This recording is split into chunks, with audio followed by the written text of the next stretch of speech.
YouTube channel global science IQ में आप सभी लोगों का मैं हार्दिक स्वागत करती हूँ। आशा करती हूँ आप सभी लोग बहुत ही अच्छे होंगे और आपकी स्टडी भी बहुत ही अच्छी चल रही होगी। तो जैसा कि आप सभी लोगों को पता है, इस टाइम हम आपके लिए संकरण टॉपिक चला रहे हैं, जिसमें आज हम आपको अणु की संरचना एवं कोण के बारे में जानकारी देंगे। कहने का मतलब है, यदि एग्जाम में आपको कोई भी अणु दे दिया जाए और पूछ लिया जाए कि इसमें बनने वाला संकरण कौन सा है, या फिर इसकी बनने वाली संरचना आकृति कौन सी है, या फिर इसमें बनने वाला कोण कौन सा है, तो आप उस चीज को कैसे सॉल्व करोगे, उसको कैसे इसका आंसर दोगे, इसके बारे में आज हम यहाँ पर चर्चा करने वाले हैं। तो आप सभी लोग आज की क्लास को बिल्कुल भी स्किप मत करें। देखो, यदि आप किसी भी अणु की यदि संकरण को ज्ञात करना चाहते हैं तो आप पिछली क्लास को देख सकते हैं। पिछली क्लास में हमने दो विधियां बताई, उन्हें आप ट्रिक भी मान सकते हैं। जहां हमने दो विधियां बताई, उनके माध्यम से आपको संकरण ज्ञात करना सिखाया कि संकरण को किस प्रकार से ज्ञात किया जाएगा। ठीक है, आज हम संरचना एवं कोण पर बात करेंगे। जैसे कि कोई भी अणु है CH4, ठीक है, यहाँ से यदि एग्जाम में पूछ लिया जाए कि इसकी संरचना या फिर आकृति कौन सी होगी, या फिर इनके मध्य बनने वाला कोण कौन सा होगा, तो आप इसका आंसर किस प्रकार से देंगे। आपको पता है, हमने प्रत्येक संकरण की आकृति आपको बताई, प्रत्येक संकरण का कोण बताया, लेकिन आप क्वेश्चन उठा सकते हैं कि आपने कोई भी एग्जाम्पल नहीं बताया कि हम कैसे पता करेंगे कि ये जो sp संकरण है या फिर sp2 संकरण है, ये किस अणु में पाया जाता है। तो उसका रीजन ये है, हमने इसलिए एग्जाम्पल नहीं बताया क्योंकि हम लगभग 5 से 10 तक आपको एग्जाम्पल बता देते, लेकिन क्या क्लियर था कि एग्जाम में यही एग्जाम्पल आपको दिए जाते। ठीक है, तो हम कुछ आपको ऐसा कराना चाहते हैं कि कहीं से भी क्वेश्चन एग्जाम में पूछ लिया जाए, कोई भी अणु एग्जाम में दे दिया जाए, यदि आपको उसको ज्ञात करने की विधियां पता हैं तो आप उस चीज को आसानी से सॉल्व कर सकते हैं। ठीक है, हम आपको एक विधि के माध्यम से बताएंगे कि CH4 में बनने वाला संकरण कौन सा है, बनने वाली आकृति कौन सी है, या फिर इनके मध्य बनने वाला कोण कौन सा है। तो आपको, क्योंकि अभी तक हमने आपको 7 संकरण पढ़ाए, 7 संकरण के एग्जाम्पल याद करना एक मुश्किल काम है। कौन से आप कितना याद कर सकते हैं। देखो, चीज को ऐसे सीखो, चाहे किसी भी प्रकार से एग्जाम में घुमा के पूछ ली जाए, आप उसको 100% सॉल्व करके आ सके।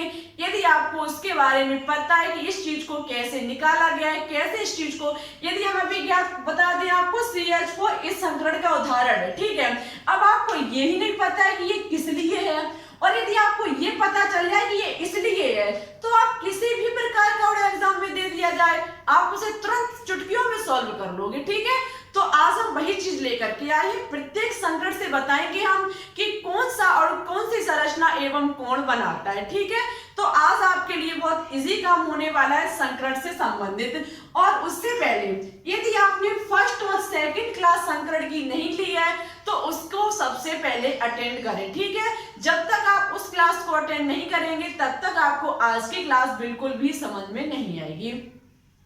तो फिर टाइम ना वेस्ट करते हुए बात करते हैं आज के टॉपिक पर, नजर डालते हैं बोर्ड की तरफ। तो लिखा हुआ है अणु की संरचना एवं कोण। कोई भी यहाँ पर लिखने वाला काम नहीं है, क्योंकि आपके एग्जाम में किसी भी प्रकार की डेफिनेशन या किसी भी प्रकार के रूल लिखने के लिए नहीं आएंगे। डायरेक्ट आपको अणु दिया जाएगा और पूछा जाएगा। ठीक है, तो हम डायरेक्ट यहाँ पर कोई एक अणु लेते हैं। जैसे कि हमने अणु के तौर पर यहाँ पर ले लिया, जैसे कि एग्जाम्पल के तौर पर हमने ले लिया BeCl2। BeCl2 बहुत ही बारीकी से समझना, जो कुछ भी हम यहाँ पर बताएं मेरे साथ कॉपी में नोट डाउन करते हुए चलना। ठीक है, जैसे कि एग्जाम में दे दिया जाए BeCl2 और पूछ लिया जाए कि इसमें बनने वाला संकरण या फिर इसकी आकृति, या फिर एग्जाम में पूछा जा सकता है कि इसके मध्य बनने वाला कोण कौन सा होगा। ठीक है, यदि ये एग्जाम में पूछ लिया जाए तो आप इसको कैसे सॉल्व करोगे।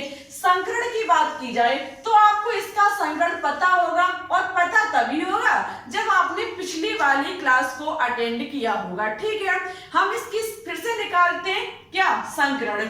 जैसे कि BeCl2 का संकरण पूछा जाए तो हम सबसे पहले इसका संकरण ज्ञात करेंगे। संकरण बराबर होता होता है।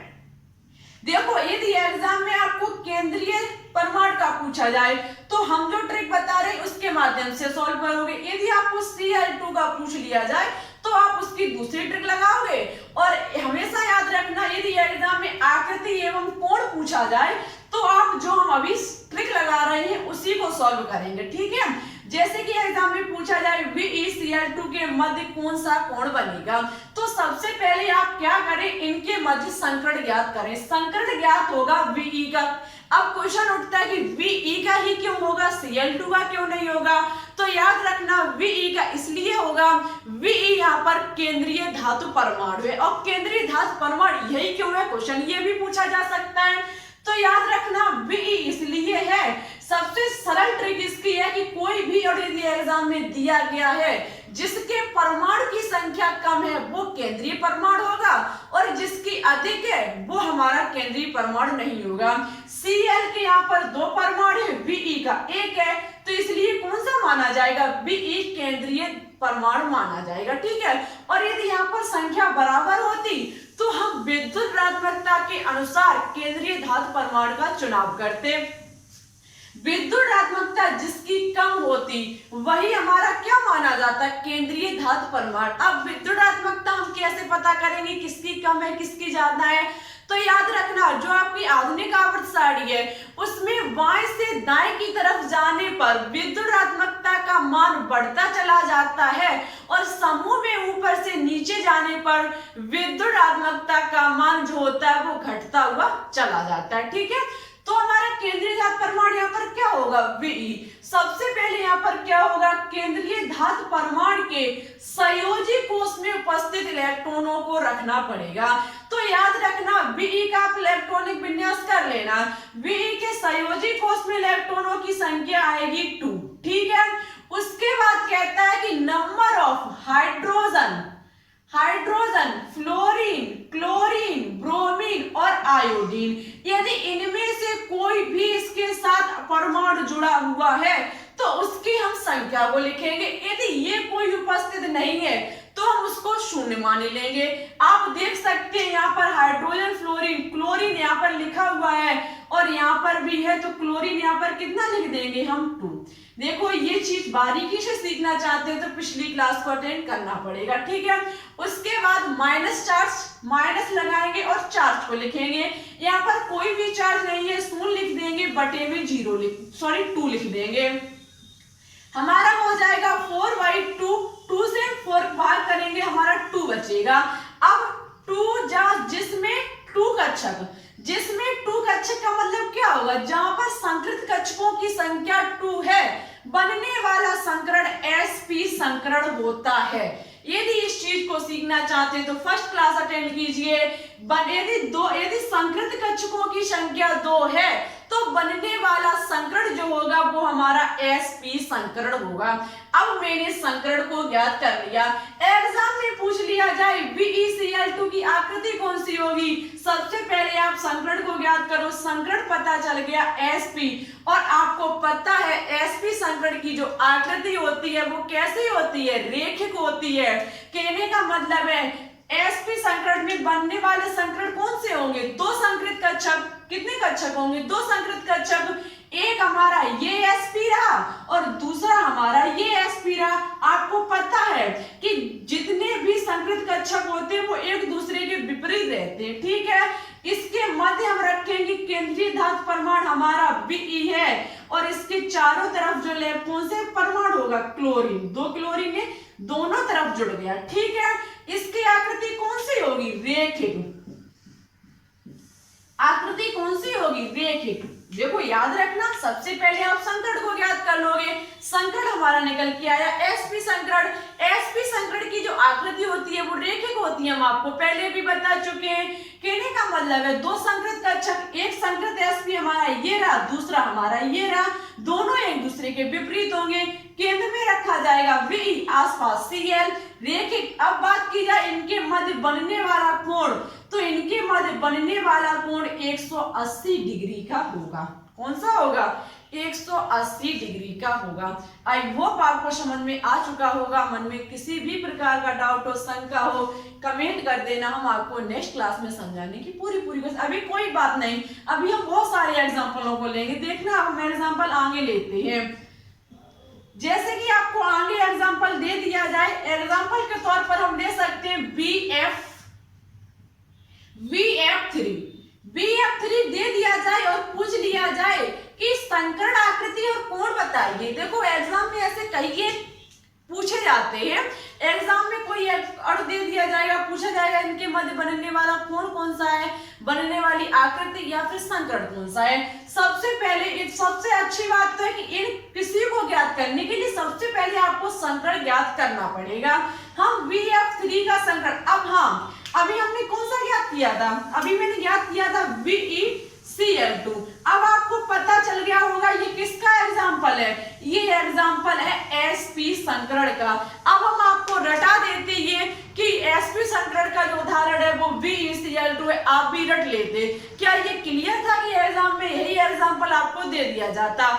इसलिए किसी भी एग्जाम्पल को रटो नहीं, उसको समझो कि ये इसी का एग्जाम्पल क्यों है। तो अब आपको पता चल गया होगा कि BeCl2 sp संकरण का एग्जाम्पल क्यों है। ठीक है, वो इसलिए है क्योंकि इसकी आकृति रेखिक होती है, बनने वाला कोण 180 डिग्री से 180 डिग्री का होता है और ये इसका संकरण sp संकरण होता है। सब कुछ तीनों चीजें मुझे ज्ञात हो गई। जब तीनों चीजें आपके सामने प्रूफ हो जाएं तभी आप मानना कि ये इसका उदाहरण है। ठीक है, बात करेंगे BF3 पर। BF3 में सबसे पहले हम संकरण को ज्ञात करेंगे। संकरण सबसे पहले केंद्रीय परमाणु के संयोजी कोष में इलेक्ट्रॉन, केंद्रीय परमाणु हमारा क्या होगा B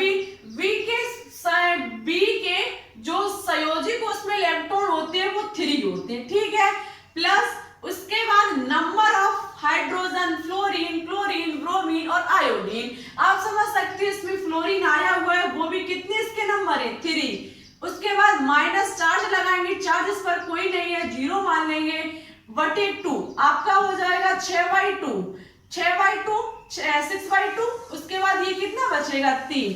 अब 3 संकृत कक्षक के लिए जो बनने वाला कोण होता है वो हमारा sp2 संकरण होता है। कौन सा होगा sp2 संकरण। अब आपको sp2 संकरण की आकृति पता होगी यदि आपने पहली क्लास को अटेंड किया होगा। आपको पता है sp2 संकरण की बनने वाली आकृति, ये हमारा फर्स्ट कक्षक, ये सेकंड, ये हमारा थर्ड, ये भी हमारा sp2 होगा, ये भी हमारा sp2 होगा और ये भी हमारा sp2 होगा।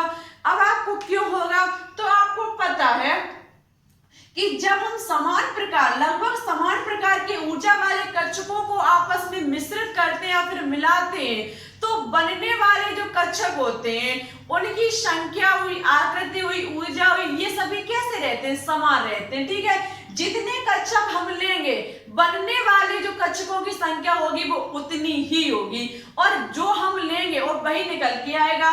कहने का मतलब है sp2 संकरण कक्षक sp2 और ये भी हमारा sp2 होगा। 3 कक्षक हमारे बन के तैयार हो गए। ठीक है, बीच केंद्र में हम क्या रखेंगे, कौन सा केंद्र है हमारा B रखेंगे, तीनों तरफ हम क्या रखेंगे F को, क्या रखेंगे F को। ठीक है, अब आप समझ सकते हैं कि इनके मध्य बनने वाला कोण कौन सा होगा। यदि पूछ लिया जाए कि इनके मध्य बनने वाला कोण कौन सा है तो याद रखना sp संकरण, जो आपका sp2 संकरण होता है, इसके मध्य बनने वाला कोण 120 डिग्री का होता है। कितने का होता है 120 डिग्री का। इसकी यदि आकृति पूछ ली जाए तो इसकी आकृति होती है त्रिकोणीय। कैसे होती है, त्रिकोणीय समतलीय, त्रिकोणीय समतलीय इसकी आकृति होती है। ठीक है, अब आपको sp2 संकरण कितना भी एग्जांपल में कोई भी अर्थ दे दिया जाए आप तुरंत ज्ञात कर सकते हैं संकरण, बनने वाली आकृति और उसके कोण को। ठीक है, आगे और भी एग्जांपल हम लेंगे। जैसे कि आपको एग्जाम में एग्जांपल के तौर पर दे दिया जाए NH4+ पूछ लिया जाए कि इसके बाद बनने वाला कोण कौन सा है। ठीक है, हम कोण को ज्ञात करने के लिए सबसे पहले मुझे संकरण ज्ञात करना पड़ेगा। संकरण इसका ज्ञात जब हम करेंगे, संकरण जब हम इसका ज्ञात करेंगे तो सबसे पहले इसमें हमें केंद्रीय परमाणु का चुनाव करना पड़ेगा। केंद्रीय परमाणु हमारा नाइट्रोजन होगा। नाइट्रोजन के संयोजी कोष में इलेक्ट्रॉनों की संख्या कितनी होती है? 5। ठीक है, उसके बाद हाइड्रोजन यहाँ पर आ रहा है, हाइड्रोजन की कितनी संख्या है? 4। उसके बाद चार्ज आप देख सकते हैं लगा हुआ है प्लस की 1/2 हो जाएगा। उसके बाद हमारा 9 माइनस की 1/2 हो जाएगा, 9 माइनस की 1 बचेगा 8/2। 2 से 8 में जब हम भाग देंगे हमारा बचेगा 4 संकृत कक्षक के लिए बनने वाला संकरण sp3 संकरण होता है। कौन सा संकरण होता है? sp3 संकरण। sp3 संकरण हमारा कुछ इस प्रकार की आकृति का होता है। किस प्रकार? एक ट्राइपोड की नमा, एक स्टैंड की तरह होता है। ठीक है, हम केंद्रीय धातु परमाणु N और लिखे हुए ही 4 हाइड्रोजन, चारों हाइड्रोजन को प्रत्येक कोने से हम जोड़ देंगे, चारों तरफ हम इसमें हाइड्रोजन को लगा देंगे। अब आप पूछा जाए कि इनके मध्य कोण कौन सा होगा, तो याद रखना इनके मध्य sp3 संकरण के लिए जो बनने वाला कोण होता है वो हमारा 109 डिग्री 28 मिनट होता है। 109 डिग्री 28 मिनट होता है और इसकी आकृति जो होती है वो चतुष्फलकीय होती है। कैसी होती है? इनकी जो आकृति होती है वो चतुष्फलकीय होती है। ठीक है, इसी प्रकार से आपके एग्जाम में कोई और दिया जाएगा और पूछा जाएगा आकृति, कोण या फिर संकरण कौन सा है। जैसे कि और भी हम एग्जाम्पल यहाँ पर ले सकते हैं। एग्जाम्पल के तौर पर हम ले सकते हैं SF6 के बारे में हम बात करेंगे। आपको इसका संकरण खुद ज्ञात करना पड़ेगा, हम यहाँ पर डायरेक्ट बताते हैं। इसके मध्य जो संकरण बनेगा वो हमारा sp3d2 संकरण होगा। sp3d2 संकरण होगा। इसकी यदि संरचना की बात की जाए तो इसकी संरचना एक ऊपर से, एक हमारा नीचे और 2 संकृत कक्षक ऐसे और 2 संकृत कक्षक विपरीत दिशा में ऐसे, मध्य में हमारा S होगा, चारों तरफ क्या होगा? सल्फर।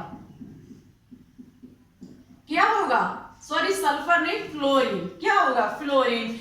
इनके मध्य बात की जाए कि बनने वाला कोण कौन सा है, तो याद रखना इनके मध्य बनने वाला कोण 90 डिग्री का होगा। और इसकी बात की जाए आकृति कैसी होगी, तो इसकी आकृति अष्टफलकीय होगी। कैसी होगी? अष्टफलकीय।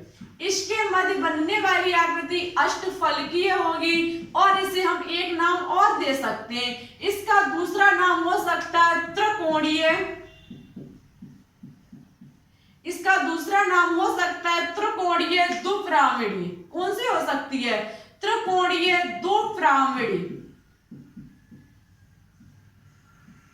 ठीक है, ये इसकी दूसरी भी आकृति हो सकती है, त्रिकोणीय द्विपिरामिडी या फिर अष्टफलकीय इसे हम कह सकते हैं। बहुत ही इंपॉर्टेंट एक बात का और विशेष ध्यान रखना, संकरण टॉपिक से संकरण के नियम तो आपके एग्जाम में नहीं पूछे जाएंगे, लेकिन उसमें जो भी इंपॉर्टेंट पॉइंट होंगे वह पॉइंट आपको आज इवनिंग में 8 बजे के समथिंग एमसीक्यू के रूप में मिलेंगे। ठीक है, एमसीक्यू के रूप में देखने को मिलेंगे संकरण से बनने वाले टॉप क्वेश्चंस, जो कि आपके एग्जाम के लिए बहुत ही इंपॉर्टेंट क्वेश्चन होंगे। कुछ उसमें प्रीवियस ईयर पूछे हुए भी क्वेश्चंस होंगे। तो आप सभी लोग आज की क्लास शाम वाली जो इवनिंग में 8 बजे के शाम चलती है उसको बिल्कुल भी मिस ना करें। आगे हम एग्जाम्पल के तौर पर और भी ले सकते हैं, जैसे कि ले लें IF7। चलो इसको याद करते हैं। IF7 की बात की जाए, सबसे पहले इसको आपको संकरण याद करना पड़ेगा। इसमें केंद्रीय धातु परमाणु हमारा आयोडीन है। आयोडीन के वायतम कक्ष में उपस्थित इलेक्ट्रॉन होते हैं 7 प्लस, उसके बाद 7 किसमें? फ्लोरीन के 7 माइनस की 0 2 हमारा हो जाएगा 14/2, बचेगा 7 संकृत कक्षकों के लिए बनने वाला संकरण sp3 D3 होता है, sp3D3 होता है। इसकी आकृति संरचना देखना कैसी बनेगी, इसकी संरचना ऐसी बनेगी, ठीक है, एक ऊपर एक नीचे, फिर एक ऐसा, फिर एक ऐसा, फिर एक ऐसा, फिर ऐसा और फिर ऐसा, ठीक है। इसकी आकृति ऐसी बनेगी, इसके मध्य दो कोण बनेंगे, एक तो हमारा होगा 72 डिग्री का, कैसा होगा 72 डिग्री का, और एक हमारा होगा 90 डिग्री का। कितने का होगा 90 डिग्री का, ठीक है। प्रत्येक पर क्या जुड़ेगा, फ्लोरीन, क्या जुड़ेगा, फ्लोरीन।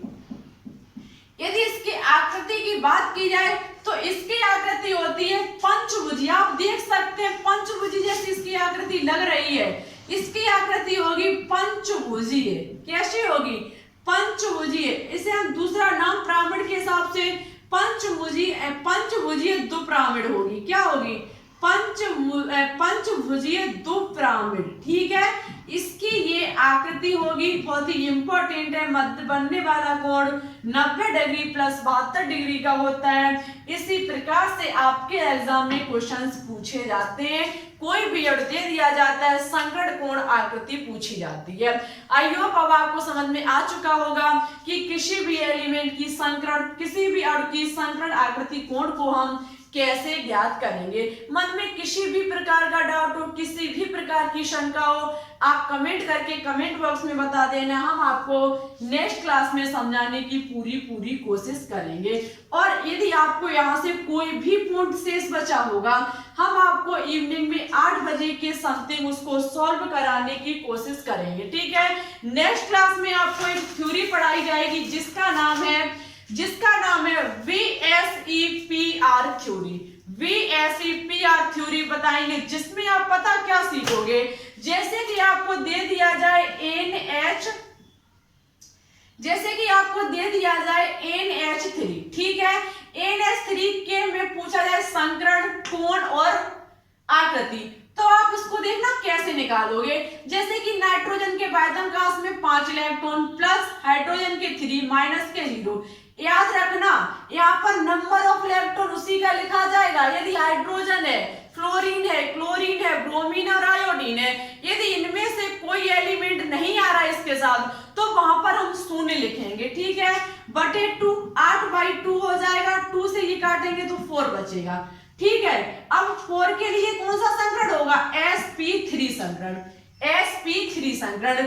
sp3 संकरण की संरचना कैसे बनेगी, ऐसी बनेगी, ठीक है। अब मध्य में रखेगा नाइट्रोजन, आप देख सकते हैं 3 हाइड्रोजन को हम लगा देंगे, लेकिन एक हमारा संयुक्त कक्षक खाली बच जाएगा, उस पर हम लगा देंगे लोन पेयर। क्या लगा देंगे, लोन पेयर। इसके मध्य बनने वाला कोण कौन सा होगा, इसकी आकृति कौन होगी। यहाँ पर जब लोन पेयर आ जाती है तो यहाँ पर चेंजिंग हो जाती है आकृति और कोण में। इसके बारे में हम आपको जानकारी नेक्स्ट क्लास में देंगे, ठीक है। अब आपका संकट जो होता है वो लगभग फिनिश की तरफ है, ज्यादा कुछ नहीं है, जो कुछ भी होगा वो आपको इवनिंग में 8 बजे के समथिंग एमसीक्यू के तौर पर मिल जाएगा देखने को। बहुत ही शानदार क्वेश्चंस होंगे, टॉप क्वेश्चंस होंगे, टॉप 20+ क्वेश्चंस अवश्य होंगे, कुछ प्रीवियस पूछे हुए भी इसमें एमसीक्यू आपको देखने को मिलेंगे। और इस प्रकार से VSEPR थ्योरी जो है उसमें आपको इस प्रकार की चीजों को सीखने को मिलेगा। यदि कहीं पर एक खाली कक्षक बचता है जहां पर हम लोन पेयर को लगा देते हैं तो इसकी आकृति और कोण कौन सी होगी, इसके बारे में जानकारी आपको नेक्स्ट क्लास में दी जाएगी, ठीक है। तो उसके लिए तैयार रहें, क्योंकि इस टाइम केमिकल टॉप चैप्टर में जो कुछ भी हम आपको पढ़ा रहे हैं सभी चीज आपके एग्जाम के लिए बहुत ही इंपॉर्टेंट है। आज ही कॉपी में नोट कर लेना, माइंड में फिट कर लेना कि केमिकल बॉन्डिंग चैप्टर जो है वो आपके एग्जाम के लिए बहुत ही इंपॉर्टेंट चैप्टर है। अब आपको हम कुछ क्वेश्चन दे रहे हैं जिसका आंसर आपको हमारे कमेंट बॉक्स में देना होगा। जैसे कि SiCl4 हुआ, नेक्स्ट है C2H4 और आगे है CCl4।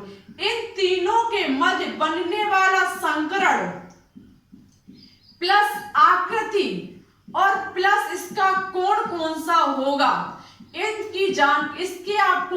इसका आंसर आपको हमारे कमेंट बॉक्स में देना होगा। SiCl4 C2H4 CCl4 के मध्य संकरण आकृति कोण तीनों के आपको अलग अलग करके बताने होंगे बहुत ही साफ तरीके से, जो मुझको समझ में। ऐसा नहीं है कि आप उसको सबको मिला के रख दो और मेरे समझ में नहीं आए।